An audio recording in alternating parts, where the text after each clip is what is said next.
Okay, so in this video we'll be taking a look at the topic of congenital nasolacrimal duct obstruction. अब एक बात तो इसे समझ आ रही है कि congenital है डिजीज़ और साथ में obstruction हो रही है, लेकिन nasolacrimal duct है क्या? तो फर्स्ट ऑफ ऑल ये डिजीज़ है lacrimal सिस्टम की। अगर हम lacrimal सिस्टम के एनाटॉमी को डिस्कस करें तो lacrimal system was consisting of the lacrimal gland जो कि टीयर्स को प्रोड्यूस कर रहा था, और ये lateral wall of I orbit में लोकेटेड है, ठीक है, lateral superior wall of I orbit, ये बात होगी। लेकिन ये तो टीयर्स प्रोड्यूस तो हो गया, अब once produce tears have to be drained as well. अब टीयर्स के ड्रेनेज के लिए वी हैव अ पाथवे, जिसमें पहला सबसे इंपॉर्टेंट नेजल कह रही हूँ, आईलिड के ऊपर पड़े होते हैं पंक्टा। पंक्टा आर सिंपली दी ओपनिंग्स जो कि टीयर्स को ड्रेन कराती हैं। पंक्टा के बाद प्रेजेंट होता है पोर्शन ऑफ कनालिकुलस, अपर कनालिकुलस लोअर कनालिकुलस मिलकर बनाता है कॉमन कनालिकुलस। कॉमन कनालिकुलस के बाद आता है पोर्शन ऑफ नेजोलैक्रिमल सैक। अब नेजोलैक्रिमल सैक ने ड्रेन होना होता है इनटू नेजोलैक्रिमल डक्ट।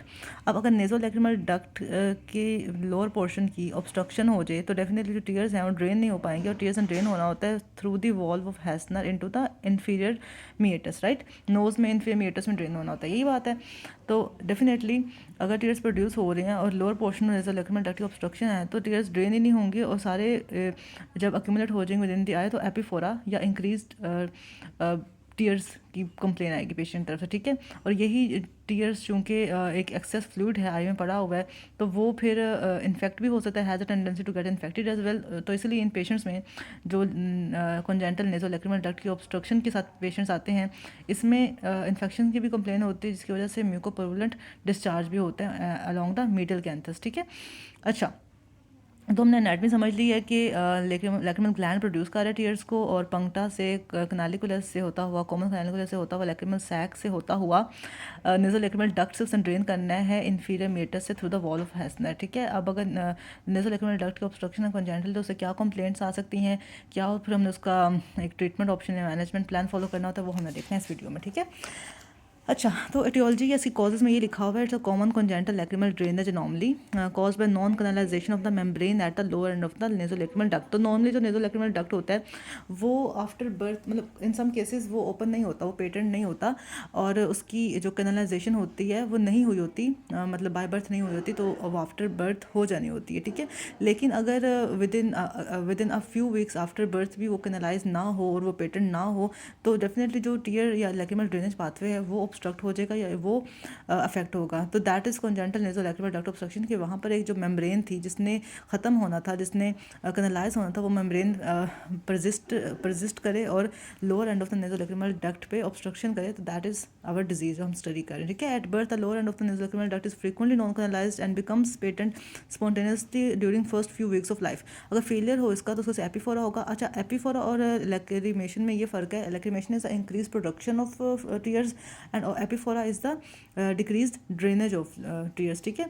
और एपीफोरा होगा फिर सेकेंडरी इन्फेक्शन हो जाएगी। तो एपीफोरा एंड सेकेंडरी कम्प्लेक्शन कह रही हूँ, secondary infection are the important complaints of congenital nasolacrimal duct obstruction. इसके अलावा हमें डक्ट ऑब्स्ट्रक्शन के साथ साथ हमें मैल डेवलपमेंट ऑफ पंक्टम और कैनालिकुलस भी मिल सकती है, ठीक है, ये एसोसिएटेड उसकी डिजीज़ हो सकती है। अच्छा, symptoms become manifested at the age of 3 to 4 weeks in 80 to 90% of cases, क्योंकि फर्स्ट 2-3 वीक्स में तो सिम्टम नहीं आते, 3 to 4 वीक्स में ज़्यादा सिम्टम अपीयर होते हैं। And as you can see के लैक्रिमेशन बहुत ज़्यादा मिल रही है, और वो इन्फेक्शन लैक्रिमेशन से इन्फेक्शन भी हो रही है, और मीडियल कैंथस में हमें म्यूकोप्रोलेंट सा डिस्चार्ज मिल रहा है, ठीक है। So typically the symptoms are watery eyes and sticky mucoid or mucopurulent discharge that accumulates on the eyelid margin and lashes near the middle canthus. So eyelid margin पर lashes पर ये हमें mucopurulent discharge मिलता है in case of lacrimal duct obstruction. अच्छा, तो regurgitation test अगर हम करें पेशेंट में करें, रिगर्जिटेशन टेस्ट में हमें बस करना कुछ नहीं होता, बस जो लैक्रिमल सैक का पोर्शन होता है उसको हम प्रेस करते हैं तो यहाँ से ना जो डिस्चार्ज होता है उसकी अमाउंट ज़्यादा होती है, ठीक है, मतलब हमें डिस्चार्ज निकलता हुआ नज़र आएगा। तो अगर हमें रिगर्जिटेशन पे, मतलब सॉरी प्रेसिंग पे, प्रेशर डालने पे रिगर्जिटेशन मिल रही डिस्चार्ज की, तो हम कहते हैं कि पॉजिटिव रिगर्जिटेशन टेस्ट, ठीक है। तो अगर डेंटल प्रेशर डालें over the lacrimal sac cause reflux of fluid और mucopurulent material from the puncta, ठीक है। अब कॉम्प्लिकेशंस का डेवलप हो सकते हैं due to nasal lacrimal duct obstruction. तो बहुत इंपॉर्टेंट, तो हम ऑलरेडी बात कर भी चुके हैं कि डेक्रोसिस्टाइटिस हो जाएगा, ठीक है। Dacryocystitis simply the inflammation of the lacrimal system, infection and inflammation of the lacrimal system is called as dacryocystitis. तो डेक्रोसिस्टाइटिस होगा जो कि एक्यूट भी हो सकता है, क्रोनिक भी हो सकता है, ठीक है। अब क्रोनिक वाले को तो हम नेक्स्ट वीडियो में स्टडी भी करेंगे। तो इसके अलावा म्यूकोसिल बन सकती है, म्यूकस फिल्ड एक सिस्टिक स्वेलिंग बन सकती है आई में। इसके अलावा और क्या हो सकता है, कंजक्टिवाइटिस भी हो सकती है क्योंकि डेफिनेटली इंक्रीज वाटर कंटेंट है, तो कंजक्टिवा के लेवल पे भी इन्फेक्शन हो सकती है। और फिस्टुला बन सकता है, लाइक एक्सटर्नल स्किन से ओपनिंग, लाइक अगर ये इन्फेक्शन है तो यहाँ पे स्किन से ओपनिंग बन जाएगी, यहाँ सेल्फ फ्लूइड होने लग जाएगा। पंक्टा से तो हो ही रहा है, स्किन से भी होना शुरू हो जाएगा, तो फिस्टुला फॉर्मेशन हो जाएगी, ठीक है। So mucocele formation, acute dacryocystitis, chronic dacryocystitis, conjunctivitis and fistula formation are the you can say complications related to the congenital nasolacrimal duct obstruction, ठीक है। अच्छा, ये बात होगी ट्रीटमेंट ऑप्शन के लिए क्या इंपॉर्टेंट होते हैं। तो इसके लिए कंजर्वेटिव ट्रीटमेंट होता है और एक इसके लिए सर्जिकल ट्रीटमेंट होता है। कंजर्वेटिव ट्रीटमेंट ज़्यादा फॉलो करते हैं हम, और कंजर्वेटिव ट्रीटमेंट में पहली अप्रोच तो ये होती है कि इसकी स्पॉन्टेनियस पोटेंसी हो जाती है। 90% ऑफ केसेस में with in 6 months and 95% of cases में विद इन 9 मंथ्स खुद ही ये पेटेंट हो जाती है। देयरफॉर द प्रोबिंग जो एक सर्जिकल प्रोसीजर जिसको हम प्रोबिंग कहते हैं, it must be delayed until age of 6 to 9 months, ठीक है। सेकेंडली हम एक मसाज करते हैं, और ये हाथ से नहीं करनी होती, ये डिजिटल मसाज होती है, इसके प्रॉपर इक्विपमेंट होता है। Digital pressure is applied over the sac, lacrimal sac, and that pressure will increase the hydrostatic pressure inside the sac and it may rupture the membranous obstruction on itself, ठीक है। हम इसमें 10 strokes देते हैं 4 times a day, ठीक है। तो massage of lacrimal sac भी सेकंड अप्रोच है, अगेन कंजर्वेटिव है, कोई सर्जिकल नहीं है इसमें मेथड, ठीक है। तीसरी चीज़, जब तक नेज़ोलैक्रिमल डक्ट पेटेंट ना हो, हमने एंटीबायोटिक्स देने होते हैं, ताकि जैसे हम टॉपिकल एंटीबायोटिक ड्रॉप्स देते हैं to control the secondary infection till patency of the duct occurs.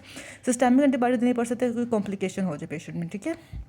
तो इसमें हमने कंजर्वेटिव मैनेजमेंट में हमने एक तो स्पॉन्टेनियस पेटेंसी की बात की, हमने इसमें मसाज की बात की, लैक्रिमल सैक पे हम डिजिटल प्रेशर अप्लाई करते हैं 10 स्ट्रोक्स 4 times a day, और एंटीबायोटिक्स देनी। तो ये तो होगा इसकी मेडिकल मैनेजमेंट या कंजर्वेटिव मैनेजमेंट। सर्जिकल मैनेजमेंट में क्या करना है, इंडिकेटेड आफ्टर 4 to 6 मंथ्स, हमने 4 से 6 महीने तक देखना है। 4 से 6 महीने तक खुद ही पेटेंट हो सकती है, लेकिन 4 से 6 महीने तक भी पेटेंसी नहीं हुई तो हमने 4 से 6 महीने बाद उसकी सर्जिकल मैनेजमेंट शुरू करनी होती है। सर्जिकल मैनेजमेंट जो पहली मैनेजमेंट, तो प्रोसीजर जो हम फॉलो करते हैं सर्जिकली, उसमें सबसे इंपॉर्टेंट तो प्रोबिंग का जाता है। प्रोबिंग में ये होता है कि हमें हम पास एक ऑपरेटर्स होता है, एक इक्विपमेंट है जिसमें हम एक प्रोब यूज़ करते हैं।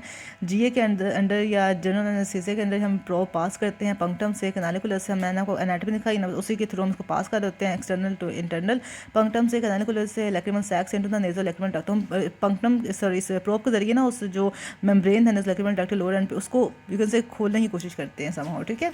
And it is done to overcome the obstructive membrane at the lower end of the nasolacrimal duct. तो प्रोबिंग एक प्रोसीजर है। सेकेंडली हम सिरिंजिंग भी कर सकते हैं। सिरिंजिंग जैसे हम प्रोबिंग के बाद टेस्ट करने के लिए सिरिंजिंग करते हैं कि वो जो पेटेंसी है वो मेंटेन हुई है या नहीं हुई। इसमें हम करते ये है to confirm the opening function of the lacrimal drainage system. इसमें हम जस्ट एक पंक्टम से एक इंजेक्शन के थ्रू कोई फ्लूइड पास करेंगे, अगर वो नोज पे अपीयर होता है थ्रू द इन्फेमिएटस, तो मतलब कि वो पेटेंट हो गई है, ठीक है। This the results of probing are excellent, और 90% of children are cured by the first probing, और कुछ होते हैं वो सेकंड प्रोबिंग से क्योर हो जाते हैं। प्रोबिंग के अलावा और क्या ऑप्शन अवेलेबल हैं, तो हम इंट्यूबेशन कर सकते हैं, उस नेज़ोलैक्रिमल सैक के बाद एक ट्यूब प्लेस कर सकते हैं, सिलास्टिक ट्यूब, जिसको हम इंट्यूबेशन का प्रोसीजर कहते हैं, तो वो कर सकते हैं। इसके अलावा हम बलून कैथेटराइजेशन करते हैं, बलून कैथेटर डायलिटेशन से हम नेज़ोलैक्रिमल डक्ट को ओपन कर सकते हैं। तो सेकंड ये प्रोसीजर्स हैं। अगर इनमें से कोई भी प्रोसीजर काम ना आए, तब हमने क्या करना होता है, तब हम एक ऑपरेशन करते हैं, हम कहते हैं डेक्रोसिस्टोराइनोस्टमी, DCR ऑपरेशन। DCR ऑपरेशन में हम ये करते हैं दरअसल कि हम ना एक ये बाईपास ऑपरेशन है, हमने पीछे एनाटॉमी पढ़ी है ना उसकी लैक्रिमल सिस्टम की, तो इसमें हम देख रहे हैं कि बीच में नेज़ोलैक्रिमल डक्ट का पोर्शन आ रहा है। तो हमने DCR में ये करना होता है कि हम लैक्रिमल सैक को डायरेक्टली हम लोग कनेक्ट कर देते हैं विद द बोनी ओस्टियम, ठीक है। हम इसको डायरेक्ट बोनी ओस्टियम से कनेक्ट कर देते हैं कि हमने नेज़ोलैक्रिमल डक्ट को बाईपास कर दिया और लैक्रिमल सैक को डायरेक्ट कनेक्ट कर दिया विद द बोनी ओस्टियम, ताकि डायरेक्ट सैक से ड्रेनेज होती रहे टीयर्स की, ठीक है।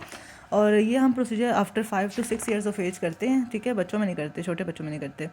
और मतलब ये हमारी लास्ट अप्रोच होती है। थोड़ी सुवियर अप्रोच है, एग्रेसिव अप्रोच, लेकिन हमारी लास्ट अप्रोच यही होती है, मतलब फिर इससे हमने ठीक करना होता है। तो हमने मैनेजमेंट ऑप्शन को रिवाइज कर लेते हैं।